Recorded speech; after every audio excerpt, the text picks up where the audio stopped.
Madame Traoré Kaja Fofana ne kati kafo présidenti hakilina min nana ni vraiment ne be kafel yɛrɛ fo fɔlɔ ka barikada ne ni kafel ka partenariat o de nana ni je suis partenaire avec le kafel depuis fort longtemps mais avec un autre réseau qui est le réseau des femmes artisanes et les femmes transformatrices du Mali dont je suis la présidente o de utumu kɔnɔna na n bɛ ka kɛ jamana mɔgɔ tɔw ye ka kɛ dugu tɔw ye mais n yɛrɛ sigiyɔrɔ ye Kati de bon ni ye danaya min dara n kan ka fɔ musow de ko faki mɔgɔw danaya da n kan donc o danaya kosɔn n fana y'a ɲini Kati ka don fɛn dɔ la parce que fɛn caman bɛ Kati ka jɛ o de y'a kɛ n b'a fɛ k'a ɲini ka Kati ka ni kafɛli bolo da ɲɔgɔn tɛgɛ da ɲɔgɔn tɛgɛ partenaire caman bɛ yen mais an b'a daminɛ dɔ de la fɔlɔ ka sɔrɔ ka se tɔw ma an ye dɛmɛ caman kɛ musow ye an y'a daminɛ fɔlɔ savonnerie la saponification na an ye musow dɛmɛ o la ka tila ka kiti di musow ma mais là à travers Asfia femme d'ici d'ailleurs donc on nana formation kɛ ka kiti di musow ma après maintenant n ka secrétaire général qui est Ɲinɛ Mariko qu'on l'a nommé président de la COFAC. La COFAC est membre fondatrice de la CAFO. Mɔgɔw t'a dɔn mais anw de COFAC la anw de Ala ka hinɛ kɛ tun bayi la an ye ale de y'a inscrit CAFO la donc CAFO yɛrɛ mɔgɔ kun man ca anw de kun bɛ kariw fa yan nɔ ka taa CAFO baara kɛ Bamakɔ donc Ala y'a kɛ ba ɲinɛ an y'a kɛ COFAC présidente ye donc vraiment a ye a jɔyɔrɔ fa parce que mɔgɔkɔrɔba i tɛ se k'i tile k'i di ɲɔgɔn ta kɛ n'i y'a kɛ de i b'a ɲini de k'a di ɲɔgɔn ma i bɛ fɛn de d'u ma fɛn min fana ye fɛn ɲuman ye donc ba ɲinɛ on l'a nommé comme président de la COFAC vraiment an ma fili parce que a kɔnɔna na a ye formation caman a yɛrɛ nana n'a ye k'a di musow ma ni perlage b'o la ni transformation b'o la ni teinture b'o la parce que le bɔgɔlan c'est la teinture donc a y'o kɛ musow kun donc a ye tatouage fana kɛ musow kun donc ani maquillage donc vraiment a nɛmu a bɛ k'a ɲini yɛrɛ hali bi formation caman bɛ an kan ka min kɛ ne y'a dɔn ne tɛ se fɛn na bilen ne ta ye k'a fɔ de a ye nin kɛ n'i ye fɛn di mɔgɔ ma k'a fɔ mɔgɔ ma nin kɛ n'i y'a fɔ nin kɛ a b'a kɛ fo k'a s'a dan na a k'a kɛ fana a qualité lama fana vraiment tu ne fais que te réjouir parce que ne nisɔndiyara a n'a ye kosɛbɛ Kati musow fana vraiment n bɛ bɛɛ lajɛlen fo parce que n'i ye message bila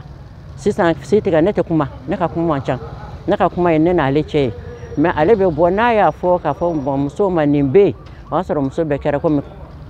kulu kelen de bɛɛ de bɛ bɔ o yɔrɔnin bɛɛ k'o fɛn kɛ k'a s'a dan na n'i y'a mɛn ɲɛmɔgɔ ɲuman ko mɔgɔ ɲuman de b'i la ni mɔgɔ ɲuman tɛ an bolo an bɛ ka se ka réalisation fɛn fɛn kɛ an tɛ se k'a kɛ Dieu merci vraiment an bɛ Kati musow bɛɛ lajɛlen fo k'a daminɛ CAFO la ka se COFAC ma ka se organisation féminine fɛn fɛn bɛ association fɛn fɛn n'a bɛ Kati an ka foli b'a bɛɛ lajɛlen ye parce que kɔsa n'i ka mɔgɔ dege jɛgɛ dun na a yɛrɛ dege a ka jɛgɛ dɔ ɲɛnamina a yɛrɛ ye ni an bɛ don formation ninnu kɔnɔ c'est pour que ces femmes là vraiment u bɛ se ka dɔ k'u yɛrɛ ye c'est pour renforcer leur capacité bɛɛ bɛ dɔ laminɛ ka dɔ fara dɔ kan de ye don. Ne tɔgɔ Madame Bagayoko Jara Traoré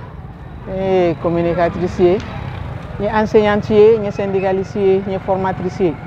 ye formation ye CAFEL de ye formation organisée CAFEL n'o ye musojɛkulu ye anw yɛrɛ ye an ka syndicat n'o ye SNEG ye anw ye membre fondatrice du CAFEL ye bon CAFEL ye formation de organisée muso 80 à l'intention de 80 femmes k'olu la former muso ɲɛmɔgɔya yɛrɛ ye mun ye parce que muso caman bɛ yen u t'a dɔn min ye leaderia ye leaderia n'o ye ɲɛmɔgɔya ye bon muso ɲɛmɔgɔ kan ka se ka kɛ cogo di i kan ka se ka mun kɛ i kan ka se ka i yɛrɛ bɛn cogo di ni tɔw ye an kumana o de kan donc an ye hakilina falenw de kɛ ne bɛ min dɔn ne y'olu ɲɛf'u ye olu fana bɛ min dɔn o y'o fɔ n ye bon ne kɔni ye dɔnniya min d'u ma n hakili la u ye caman faamuya la an de kan ka se ka an cɛw la faamuya fɔlɔ n'an bɛ bɔ so faut que an cɛw k'a dɔn an bɛ taa min na parce que o défaut de fana bɛ an musow caman na an bɛ bɔ an cɛw t'a dɔn an bɛ taa min na an cɛw t'a dɔn an bɛ taa min kɛ mais muso ni cɛ ye terimaw de ye e man ka foyi kɛ ni e m'i sara i cɛ la donc i cɛ ka bonya kɔnɔ karama kɔnɔ I cɛ yɛrɛ ka yamaruya kɔnɔ I bɛ bɔ I kan ka bɔ ni I kan bɔ ka taa I tɔw nɔfɛ ni I cɛ ka yamaruya de donc ni cɛ ma sɔn I man ka bɔ mais ni cɛ sɔnna cɛ dalen don a la e bɛ taa min na e bɛ taa tɔw ka kɛlɛ de la cɛ man ka kuma o la o an ka dɔn muso ɲɛmɔgɔya ko gɛlɛn tɛ faamuya baliya de don an ka faamu ko kun tɛ di kuntigi kɔ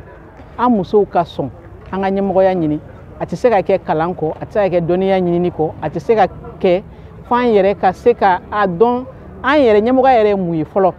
ɲɛmɔgɔya yɛrɛ parce que ɲɛmɔgɔ bɛ yan tɔw de kama an ka dɔn muso ɲɛmɔgɔ I bilala ɲɛmɔgɔya la dɔrɔn I bɛ tɔw de kama tɔw ka hakɛ ɲinini de kama tɔw dɛmɛni de kama donc f'an k'o de faamuya. Ne ye Madame Coulibaly Paye Sangare je suis transformatrice agroalimentaire Madame Bagayogo nana formation min kan kunna o tun ye leadership de leader ani leadership la différence entre leader et ship a nana formation kan kunna ka yira k'a fɔ ko leader ye c'est une personne mɔgɔ min ye qualité b'a la mɔgɔ min bɛ se ka bila jama ɲɛfɛ ka jama ka kɛlɛ kɛ o ye leader ye leadership o ye qualité parce que pour que ka kɛ jama ɲɛmɔgɔ ye faut que ka kɛ mɔgɔ jagɛlɛ mɔgɔ min ja ka farin a bɛ se k'a jɔ ka jama kɔ kɛlɛ kɛ jama nafa min bɛ se ka se jama ma ani jama a bɛ se k'o kɛlɛ kɛ a nafa bɛ jama sɔrɔ militants bɛ sɔrɔ quoi ale yɛrɛ bɛ dɔ sɔrɔ a la ça veut dire que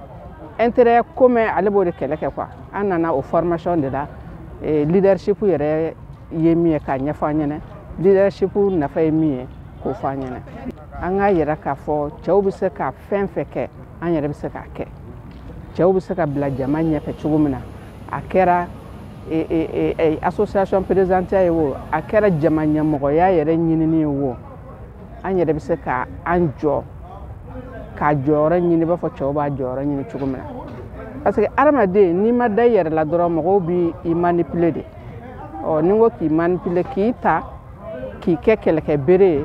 mais i yɛrɛ tɛ nafa sɔrɔ a la anw musow ko k'a fɔ k'an tɛ kɛ mɔgɔ si ka kɛlɛkɛ bere bilen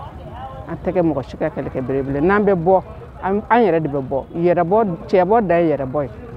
anw yɛrɛ de bɛ fɛ ka bɔ an tɛ fɛ k'a kɛ mɔgɔ si ka dɛgɛ susu kolonkala ye bilen n tɛ bɔ kuma kɔnɔ fɔ an ka présidentu fɔ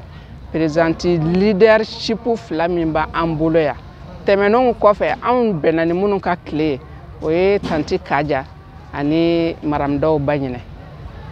k'a yira k'a fɔ olu de ye fɛngɛ signé ni kafɛli ye Madame Jara an b'a fɔ k'a barikada k'a yira k'a fɔ ale de fana ye anw jigisɛmɛ yiri ye k'a yira k'a fɔ ale bɛ fɛ ka formation di muso bɛɛ lajɛlen ma dɔnniya min b'ale la a k'a lase muso bɛɛ ma ka muso bɔ sokɔnɔsigi la an fana y'an jigi sɛmɛ ale ye jigi sɛmɛ Tani Kaja ni Baɲinɛ na ka na Kati muso bɛɛ former olu juru la an bɛ foli k'u bɛɛ lajɛlen Baɲinɛ ni Tani Kaja mana ko fɔ olu b'an hakili jigin Awa Keyitaw la u b'an hakili jigin Fatumata Sirew la n b'a daminɛ ni Kaja an ye min sɔrɔ Kaja bolo o ye transformation agroalimentaire ye ale ye anw ka musobɔ ye transformation na Kati kɔnɔ yan Baɲinɛ ye min lase an ma Baɲinɛ ye fana formation caman ɲini ka di musow ma a ye perlage ɲini ka d'an ma a ye jabida ɲini ka d'an ma a ye maquillage ɲini ka d'an ma safinɛ a y'o ɲini o fana sababu bɔra kafɛli la kafɛli fana nana o formation kɛ an kunna yan formation caman hali kɔsa in na u ye bɔgɔlan fana formation di musow ma vraiment n'an ko an bɛ kuma muso cɛsirilenw kan an filɛ don min na ko bi an tɛ se ka tɛmɛ Tani Kaja kan an tɛ se ka tɛmɛ Madame Dawu Baɲinɛ kan an filɛ don min na ko bi n'i ye muso 100 jɔ Kati i bɛ taa sɔrɔ muso 80 bɛɛ bɛ se a yɛrɛ kɔrɔ bi formation in na